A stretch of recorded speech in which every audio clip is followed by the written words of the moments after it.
Welcome everyone to the Wednesday, October 8th regular select board meeting. We will call this meeting to order now. First, I'd just like to say, I know there are a lot of people here. If you're here for citizens open forum, just for basic things, please speak first. If you're here to speak later or have anything to say about the proposed general bylaw regarding short-term rentals, don't come up at the beginning, come up later. And in either case, in both instances, we're going to hold it to 2 minutes because there are a lot of people here that are going to have things to say. So 2 minutes is what you have, and please be respectful of that time, and we will do our best to enforce that. As far as announcements go, I don't really have anything. I thought it was a great apple squeeze. I don't know if anyone went to that, but it was a beautiful day, great turnout. Does anyone else have any other announcements? I want to thank the people who turned out for the banned book read at the Lenox Library today. We had people reading in 15-minute increments, selections from the top 100 banned books on the list currently, and that was kind of cool. And it's going until about 7 o'clock tonight. And I think they've got a slot open at 6:45 if someone wants to run over. Great, then we will move into Citizens Open Forum. So Lenox residents are welcome to address the board for up to 2 minutes. There's also a sign-in sheet tonight, folks, either for Citizens Open Forum or for the short-term rental bylaw. So if you're going to come up for Citizens Forum, just sign when you have a chance, please.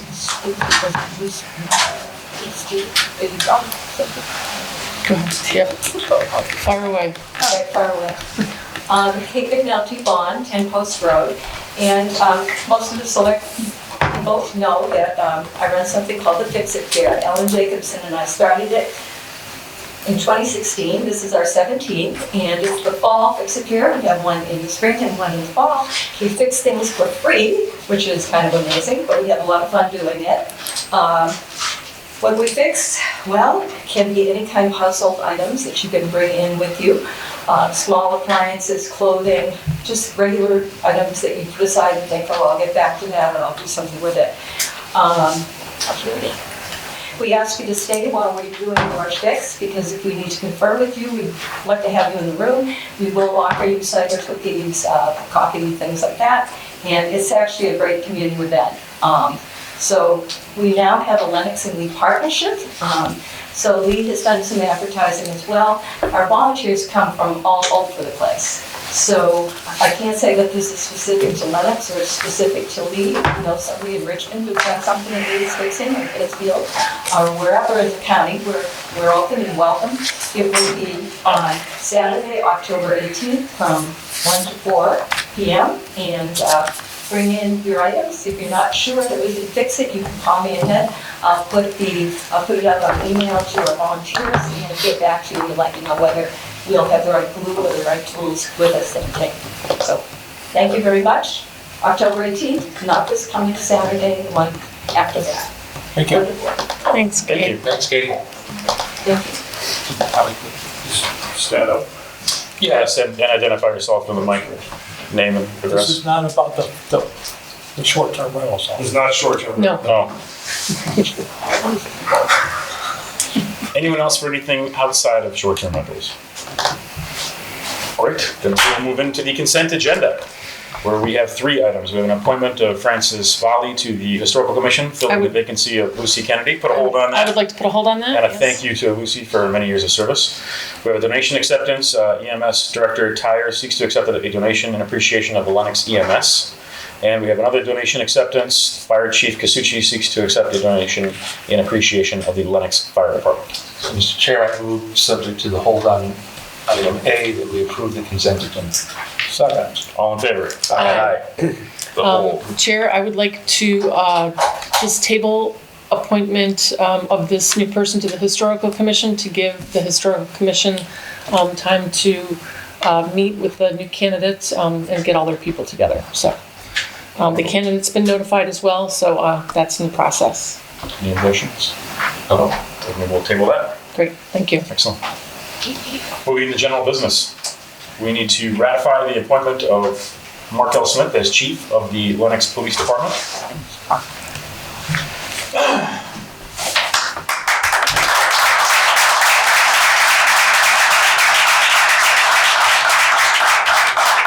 It's only because you're wearing a suit. Something about the suit. I don't have any questions. I don't, does anyone have any? Well, yeah, it's up to where I can speak, or if you folks want to speak, it's up to. There's been an interview process. Jay has included a letter in our packet. We had extraordinary candidates, but Chief Smith stood out and was selected, and we're very happy to announce that he has accepted the offer, and you're working on details in terms of exact dates and things like that. If you'd like to introduce your wife, who you brought today, I know you spent the day here in Lenox. Welcome, Aaron. Yes, welcome. Yeah.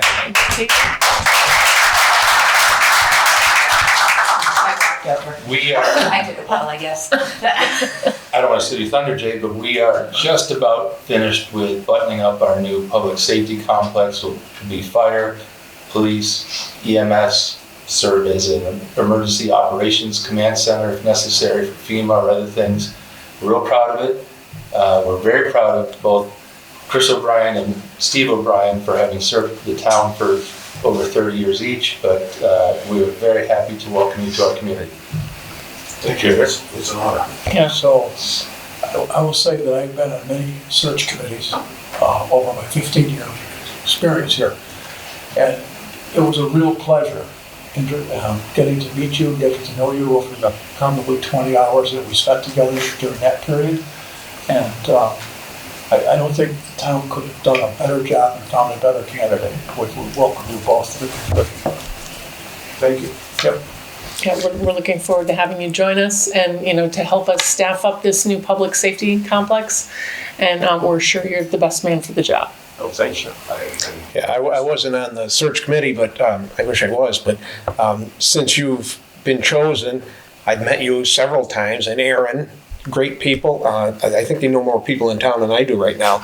They're very outgoing. They're around the Apple Squeeze and several different weekends, just part of the community, and that's key, being part of the community. So welcome aboard.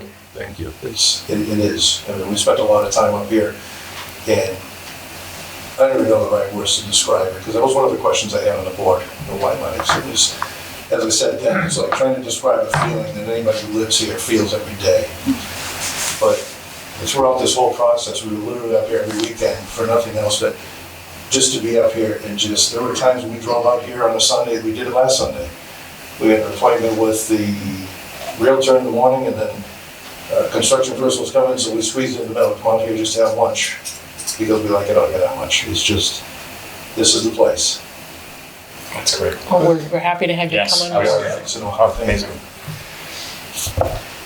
Well, Mr. Chair, I will move that we ratify the appointment of Mark L. Smith as the new chief of the Lenox Fire Department. Second. All in favor? Aye. Aye. Police. Oh, yes. Oh, yeah, not the fire department. Whoops. I know, there you go. We're agreeing. Back to camera. Misspeak. Let me try that again. I move to ratify the appointment of Mark L. Smith as chief of the Lenox Police Department. Second. All in favor? Aye. Thank you. Even better. Thank you. Now you're in, chief. Yeah.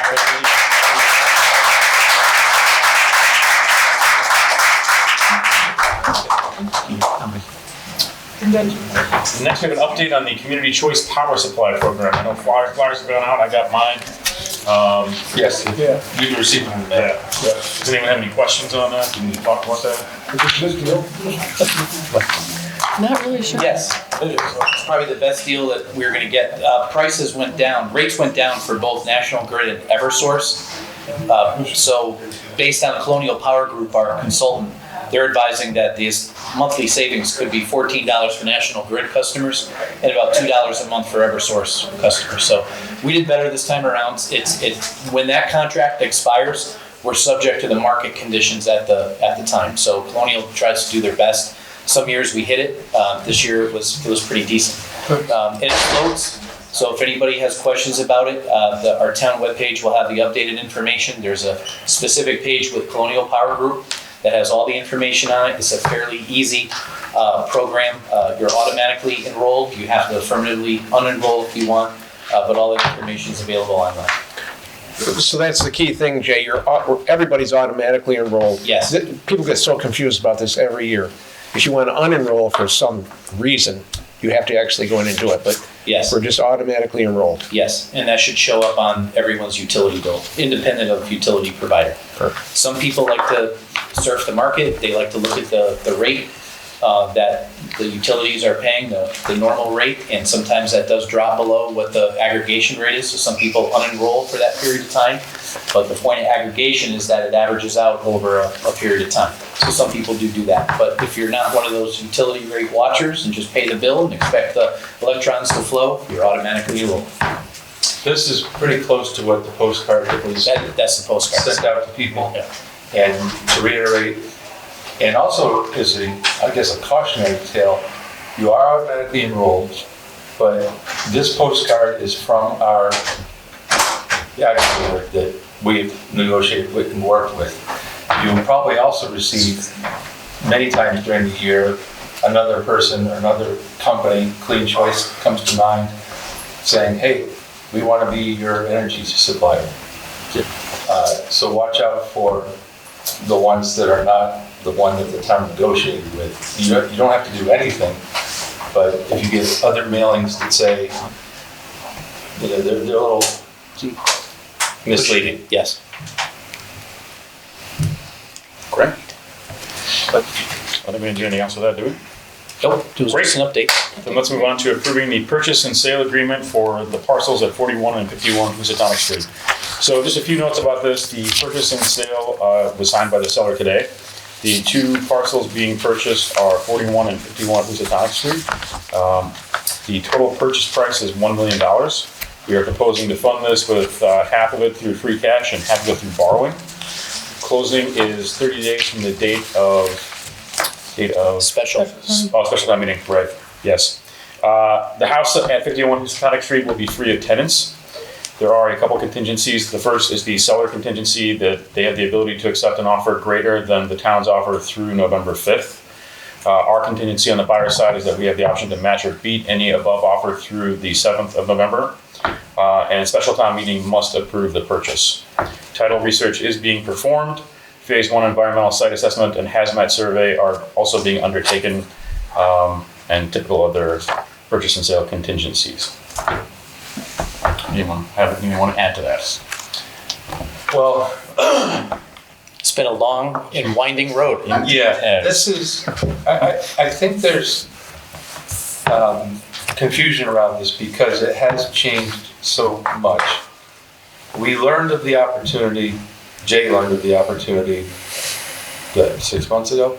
Maybe a little less. It feels like 6 years, but Right. And there's, part of this is a lot that we have thought of as Lenox public parking for a very long time, but we don't actually own that parcel. It's the dirt lot on the corner. The other component is the house, which is in disrepair. Jay, Eamon, myself, others involved, all tried to negotiate for just the lot because we felt we would like to preserve the lot, not have it be sold out from under us and lose parking downtown. With many, many different machinations, counteroffers, and threats to walk away by the seller and various other things, I liken this to not being in a supermarket where you can just pick what you want. This was, sadly, at the end of the day, the only deal that was available to us. It doesn't mean that we have firm plans about what happens to the building. It's been thought of that, look, we're automatically going to knock it down and make more parking. That's not the case. We might sell it. We might preserve it. If there's funding, this was hoping to preserve the parking that's there, make it a little safer, and this was the only option we had. And obviously, it's subject to town vote, but we tried very hard to just get the lot only, and it just never worked out. that's a fair high-level assessment. The seller, they have their dollar value that they like to see out of the parcels. They're sophisticated property owners. They've owned a lot of property and have invested a lot over the years in the town. And we have a lot of competing needs, but this was something that we listened to the community about. I learned a lot about history thanks to Olga and her crew about it. So it's hard to do these things when they come to pass. Municipalities are not easy to do business with by design. But I feel as though this is the best possible deal that we could give for the town. And Neil expressed why we want to do this with the parking lot, but I will also say that Eamon and Bill Gott are looking at other ways to try to replicate those parking spaces should the meeting choose not to go forward with it. Also, Eamon has done a lot of work on thoughts about RFP. He's been in touch with Olga. We had a private developer come to town and also express some interest in it. So there's interest in the property. It's been a moving target for sure, but we needed to be sure that we at least have something very clear, very concise, and understandable for town meeting to make an informed decision on. So we'll probably have some more information for a special town meeting. We'll talk about that tonight. Targets November the 6th. We'll probably have an array of what possibly we could do with the property, what happens if we choose not to buy the property, so everybody can make an informed decision. But tonight is simply just a mechanical approval of the purchase and sale agreement under those terms that everybody read tonight. And then from there, it's November the 6th for a town meeting vote. Yeah, I think that should be really clear. If we approve this motion tonight, that's not to say this deal is going to go through. The town still has to vote for this thing to happen. Great. Then I would entertain a motion to either approve or disapprove. Do we? Was it on something? Well, look, this is, okay. I guess I'll move to approve this is not the motion. Yes, motion to approve person still agreement. Yeah, I guess the description was under the suggested motion. So I'll move to approve the purchase and sale agreement for the parcels of 41 and 51 Housatonic Street. Second. All in favor? Aye. And moving now into the public hearing. I just wanted one. Yes, please do. I just want to thank Jay for all the hard work he put in. Thank you, Yes. Dave. Thank you. Yeah. Without it, we wouldn't be off first base. Oh, Yeah. yeah. I've been in here a lot of mornings. with Yes, you. and I have too. You're pulling your hair out of it. Well, Eamon's been with me on it. Yeah, Um, Eamon for sure. Yes, Yeah, but no. so- Thank you. We're trying to do the best thing for the town and to try to hit those salient points for the community. Yeah. You know, Olga and the Historic Commission, they have valid points about the house. Our business community has valid points about the need for parking at peak times. There's valid issues from a community development standpoint. Let's control the property and be able to determine its fate through a slow and deliberate and community-involved process and not fast and make decisions that we may regret down the road. So that's what we were looking at, and it was the seller, they came to the town, they recognized the value, for it, and they were tough negotiators, and they have a right to be. They know what they have for property there with it. So it was definitely a challenge and a learning experience, but I think everyone's happy with this. I think the seller's happy with it, and we'll move on from here. Thank you, Dave. Yeah, thank you. Thanks, Jim. I appreciate that. So for the proposed bylaw operation of short-term rentals, public hearing, Eamon, do you want to get up and just kind of give everyone a briefing, and that may impact some comments? Do we need to open the Oh, yeah, public hearing? first we need to open the public hearing. Yes. I move that we open a public hearing to discuss the proposed general bylaw for operation of short-term rentals to replace chapter 27, registration of short-term rentals, and the vote to place the bylaw on the special town meeting warrant. Second. All in favor? Aye. Meeting is open. Eamon? Thanks. So before walking everybody through the bylaw, which I believe is very simple, pared down, straightforward at this point, I just want to make a few things clear. So the state of Massachusetts, this is, kind of clouded this development of the bylaw, or clouded the issue from the beginning. The state of Massachusetts now, through updates to the building code, which were put in place went into effect on July 1st, is now requiring that nearly every short-term rental has to be inspected in some way, and also is required now to have a sprinkler system. I just want folks in the audience and at home to know that the town of Lenox and this proposed bylaw has almost nothing to do. The bylaw touches on inspections a little bit, has nothing to do with sprinklers, doesn't change any sprinkler requirements that are now in place by the state, and it cannot. The town of Lenox cannot regulate the building code. So just want to clear that up before we start.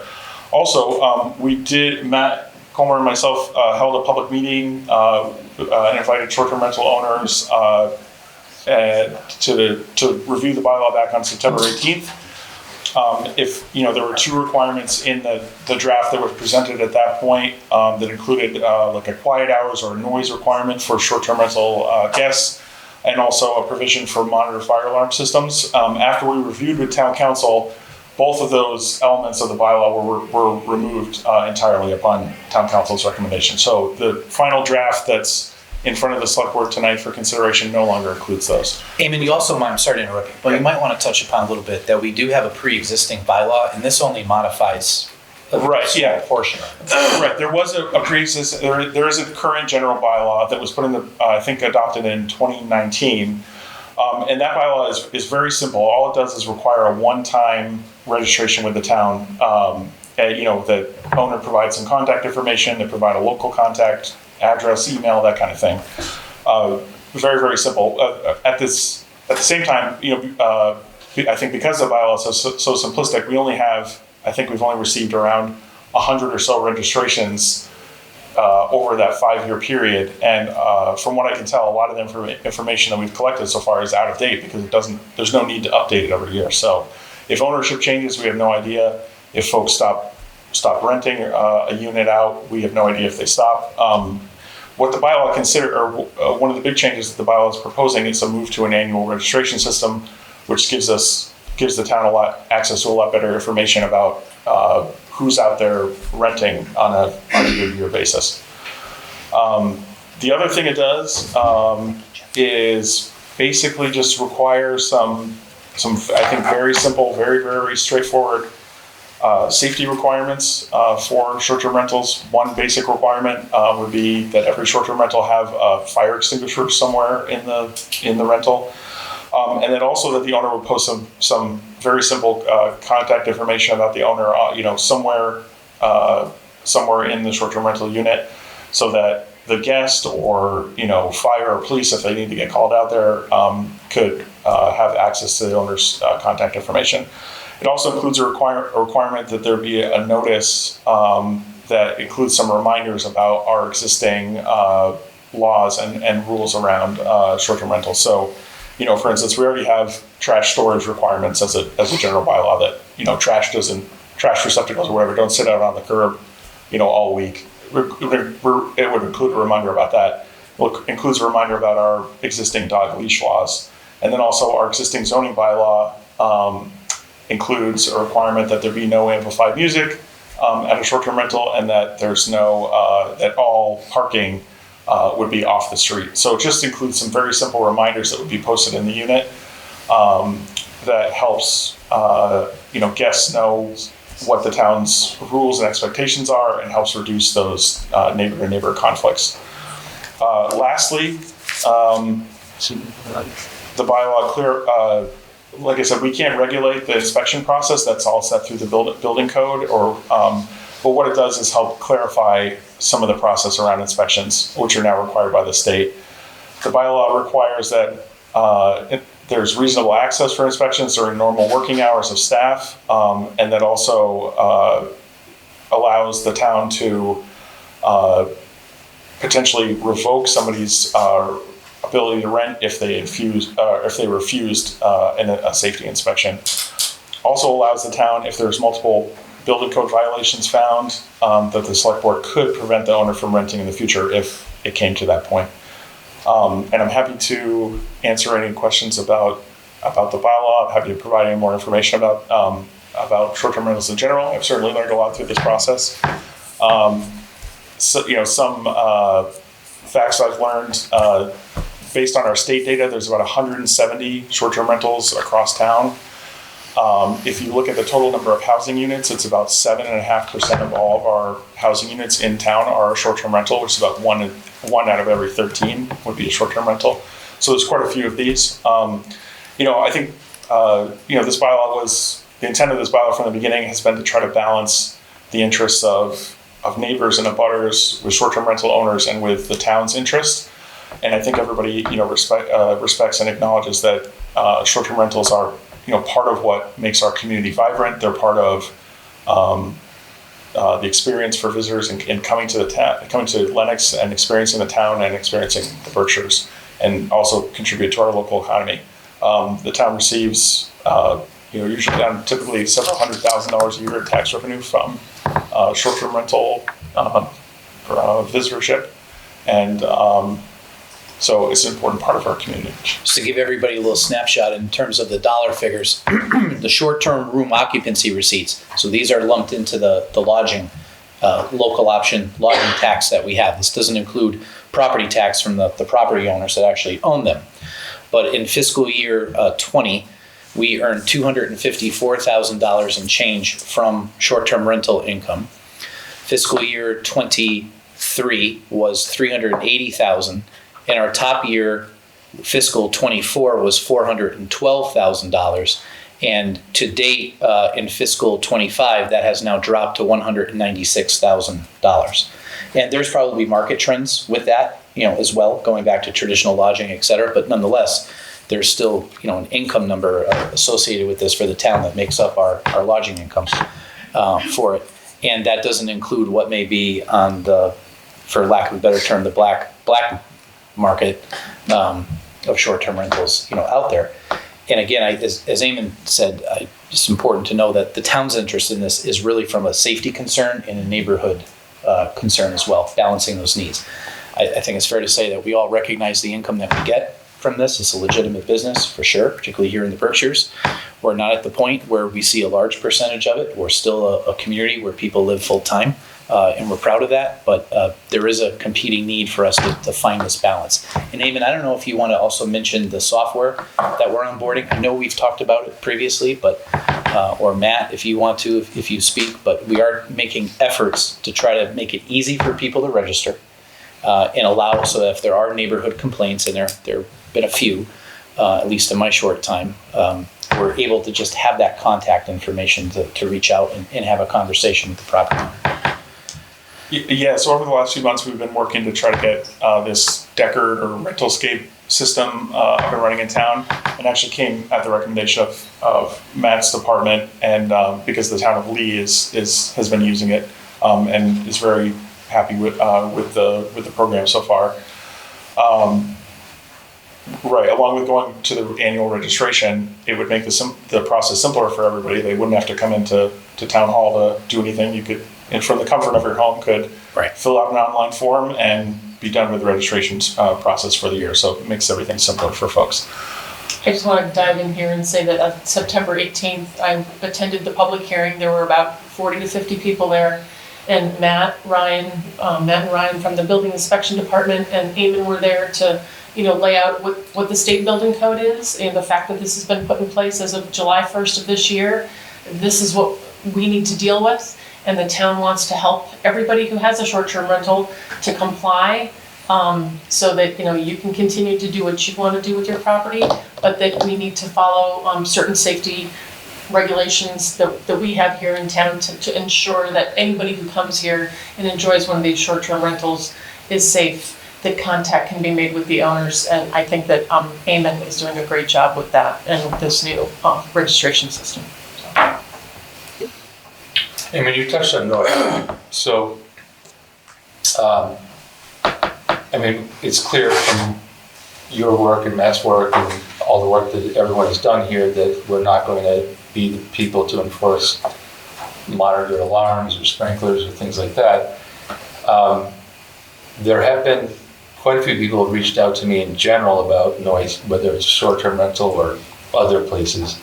And I think we as a body at some point need to discuss a town-wide noise bylaw, because we don't have one. So if people are concerned that we have dropped noise from this, it's not because we don't care about noise, it's because we think it's more important, it's probably better suited for us to talk about as a general bylaw rather than one just attached to short-term rentals. Yeah, and I will say that was the recommendation of town council, to look at it as a town-wide thing. And I will say though, in the zoning bylaw, there is a requirement that short-term rentals can't have amplified music, so it does help address noise with that. Should we open it for public Absolutely. comment now? Do you want to run down the Absolutely. list? Yeah, we can. Joe, do you want to speak? Sure. You're good? Okay. Christine, you're on the list? It's Christine, there she is. Christine Renee. Come on up to the mic so the folks watching at our groupies at home can hear you. Christine Renee, 124 Kickwood.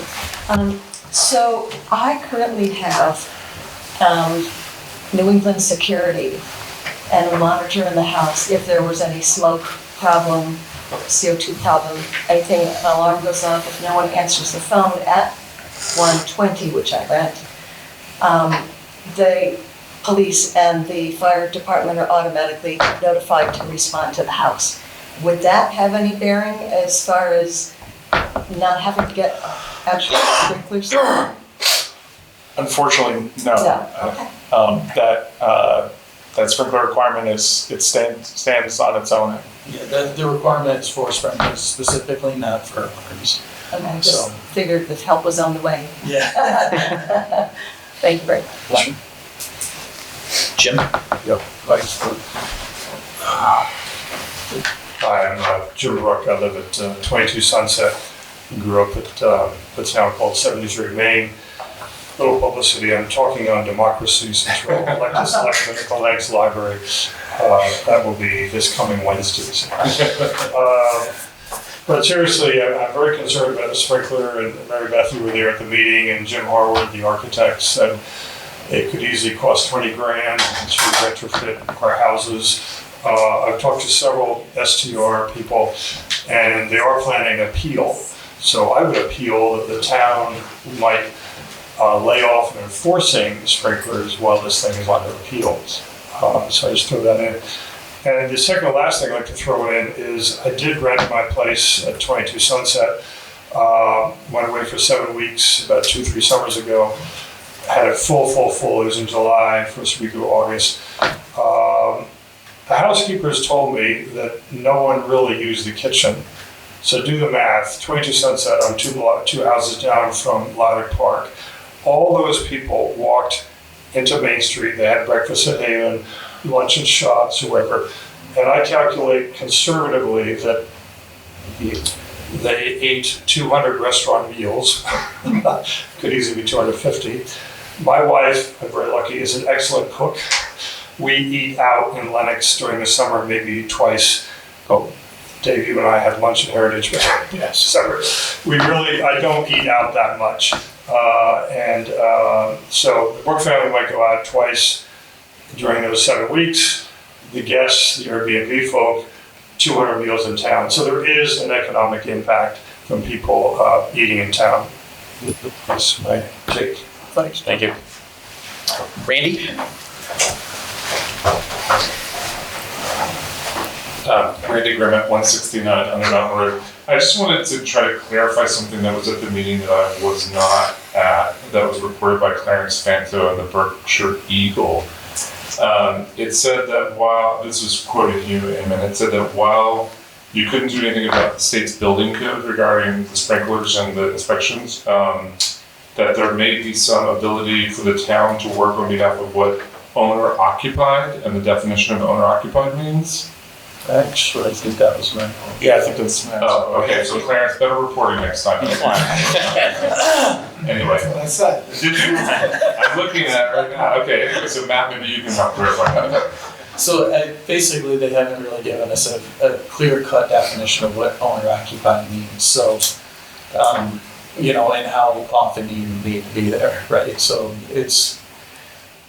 that was what I was trying to get across in the meeting. Like, let's talk about what your specific situation is.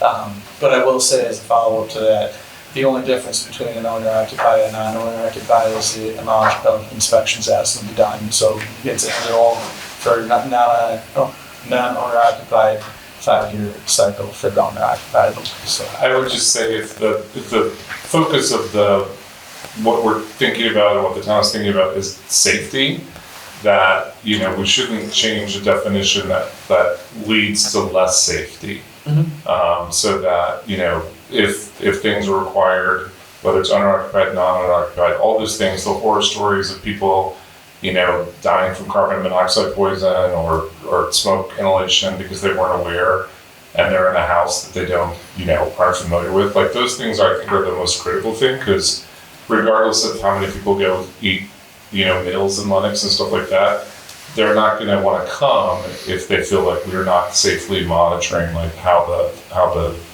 VRBO situation and Airbnb or short-term rental situation is handled. That's a general rule.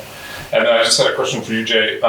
You quoted some nice figures about VRBO income. The rest of that money comes from regular lodging establishments, I assume. Yeah, the figures were just short-term rental. Do you have the comparison to actual lodging? Well, just using very, very, very rough numbers, Clarence, very, very, very rough numbers.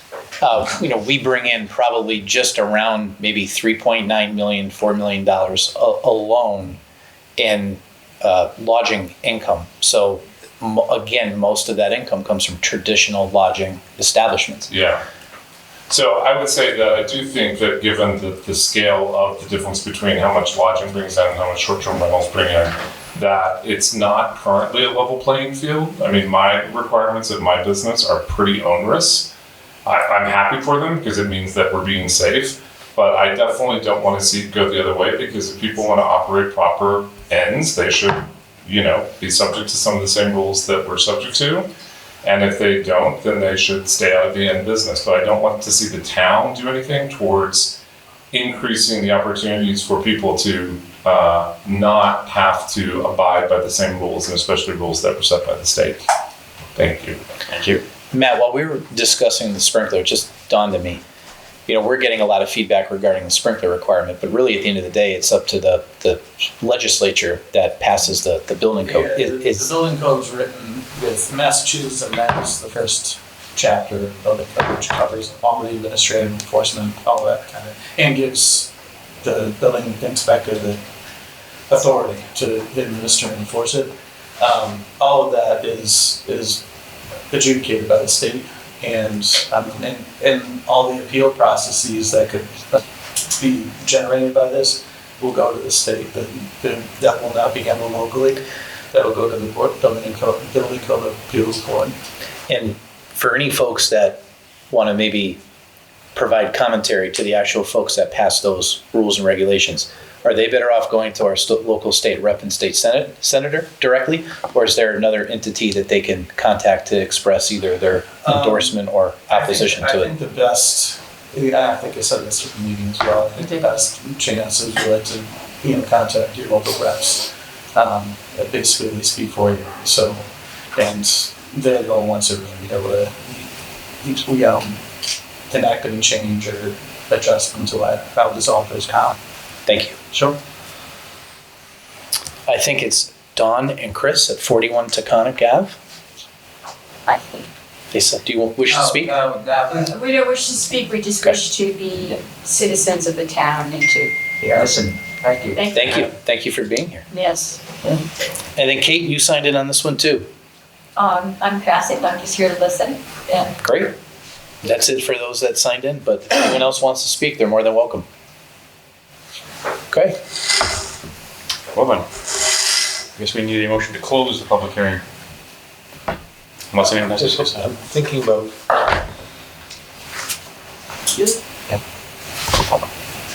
We've had some,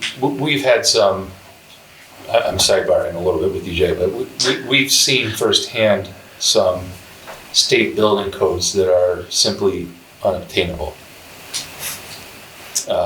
So, I think Eamon and Matt have made clear that what the state changed on the first, some of those things can only be enforced or implemented at the state level.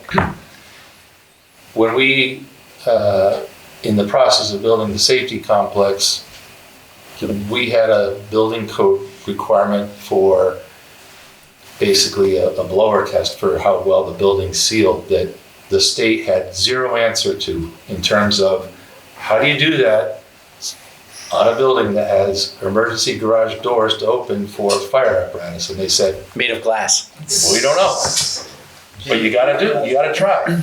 And the designer, the architect, the builder, we all said, how? And they said, that's the rule, we don't know.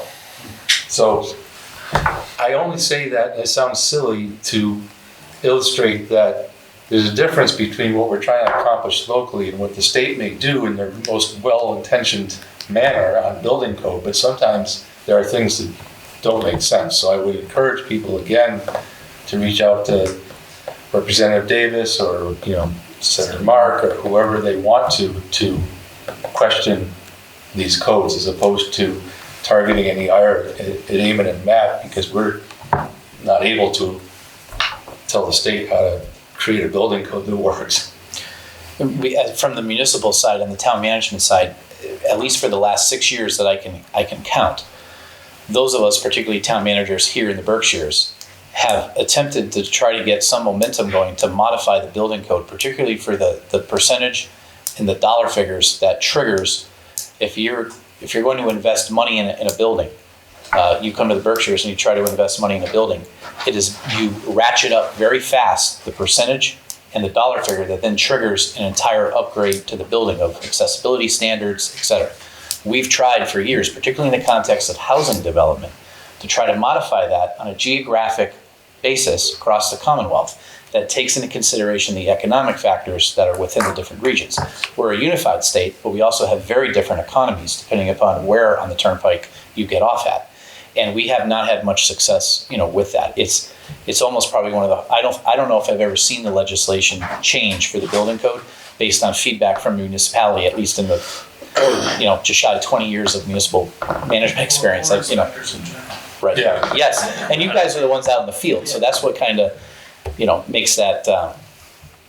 So that's the process. It's not an easy process, and particularly with housing development. So it isn't even just in the short-term rental context with this sprinkler requirement. It's with housing development and commercial development. Lenox, we're very lucky.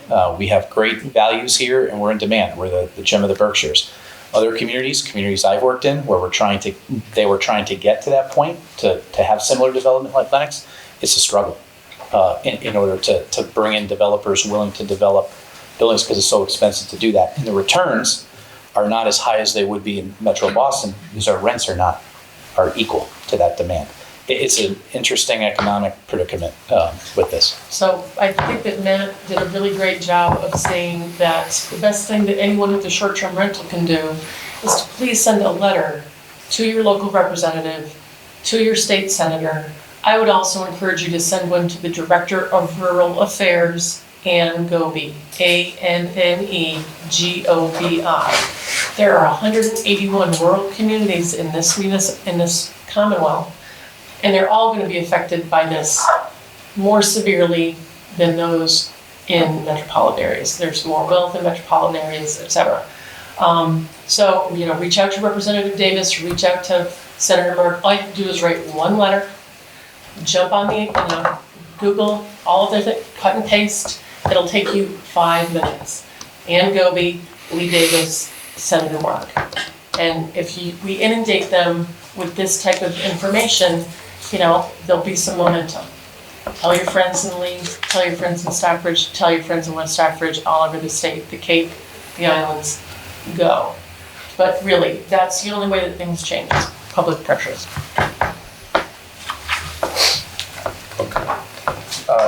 So I'll move to close the public hearing on the proposed general bylaw for operational short-term rentals. Second. All in favor? Aye. So following that, I move to approve the proposed general bylaw, quote, operation of short-term rentals, to replace chapter 27, registration of short-term rentals, and vote to place this new bylaw in the special town meeting warrant as presented. So, all in favor? Aye. Excellent. So last but not least, we have a review of the potential warrant articles and discuss the meeting of the special town meeting with a target date of Thursday, November 6th. The proposed articles would be to see if the town will purchase 10 acres of property at Kennedy Park for $250,000, to see if the town will appropriate $250,000 from the Community Preservation Act to acquire said property, the short-term rental general bylaw, acquisition of 4151 Housatonic Street, appropriation for the purchase of 4151 Housatonic Street, planning board revision of ADU bylaw and edit to fence bylaws if the planning board is ready after required public hearing. Then free cash appropriation if free cash is approved by, what's D1? Department of Revenue. Well, And a DOR, DLS. One other thing I would just add, Kate brought it to our attention yesterday that annually at the special town meeting, there's a request from Affordable Housing Trust to transfer 25% of that short-term rental income I spoke about into the AHT. So that'll be on there as well. But there's an interesting factor again about where that revenue goes. That revenue generated from short-term rentals, specifically 25% of it goes towards Affordable Housing Trust. So that, I hope that helps you see where that, it doesn't go into really a black vortex, might feel that way, but there is a path for it. Jay, is there any Chapter 90 stuff going on at the town meeting this year, or is that? No, Chapter 90 money comes in, it goes But is there into the bank. paving plan? We traditionally, No, Bill's caught up.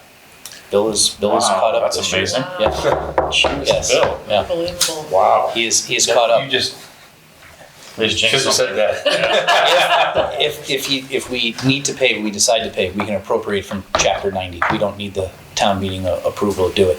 Most of the time, the town meeting approval, that was capital funds. Free cash is starting to get late, so my brain is starting to. No, Free cash was certified. We added it to the fall meeting so that we could, essentially so that Bill and his department could advertise for projects over the winter when contractors were still not booked the following summer, as opposed to after spring annual town meeting when it might be late. Because Bill, because he's caught up, He's on doesn't top. have anything pressing that he wants to ask money for right now. Yep. If something does come up, we can appropriate. In Chapter 90, because we actually did have a successful change at the state level of how Chapter 90 is distributed to municipalities. In case everybody missed that, Chapter 90 is distributed by a formula based on population, road miles, number of people that work in your jurisdiction. That formula was put together in the mid-1970s. Times have changed. Most rural communities, it's road mileage that really matters the most. So I sat on an advisory committee with Mass DOT, and to the administration, the Healy administration and Driscoll administration's credit, they listened to us and they put forward a formula change where this year there's $300 million statewide to be appropriated by the state legislature. 200 million of that will be distributed to the 351 cities and towns using the traditional formula of which larger communities like. However, the $100 million will be distributed on the new formula that is only based on road mileage. That doubles what Lenox is able to bring in through Chapter 90. So we would actually be able to do some paving using Chapter 90 funds alone, leaving free cash available for other appropriations such as purchases of property, our capital plan, paying down debt service, and that's a one-time situation, okay? Yes. So It was yes, intended- 1 year authorization. It was Yep. intended to be two and they loaded it down to one, sadly, but at least they kept the one. Because you're on It's compromise. And talking to Senator Mark, the reasoning for that was Chapter 90. You know, you talk to people and you realize how things work. They have to borrow over a period of time in order to pay at the state level. The state has to bond for that 300 million. They didn't, just like we don't necessarily like our bond percentage right now. Our rating is great, but the percentage that we go to borrow at is about 5%. State does the same thing. So that's why they only wanted to authorize it for 1 year. We asked for 5, then 3, we got 1. That was a compromise. I think the feedback is positive about it. So we get about $400 and something thousand a year, and you let that build up a few years, we have a really good pot of money that doesn't impact our taxpayers at all to do road work. Good stuff. Yeah. Anything else we need to cover for town meeting? Special town meeting? No, November 6th, 7 p.m., Duffin Theater. We'll be working on the warrant. That has to be posted October 23rd. We'll have a final review here with the Selectboard the 22nd. Finance Committee is going to take a gander at it maybe around October 20th, so we're on our way. There's only about maybe half a dozen, 7 or 8 articles. Some of them are actually related to each other, such as the property purchases, so it's not a long warrant this year. Say that now. Our next regular meeting then will be the 22nd to approve that warrant. And if there's nothing else, I would entertain a motion to adjourn. I'll move to adjourn. Second. All in favor? Aye.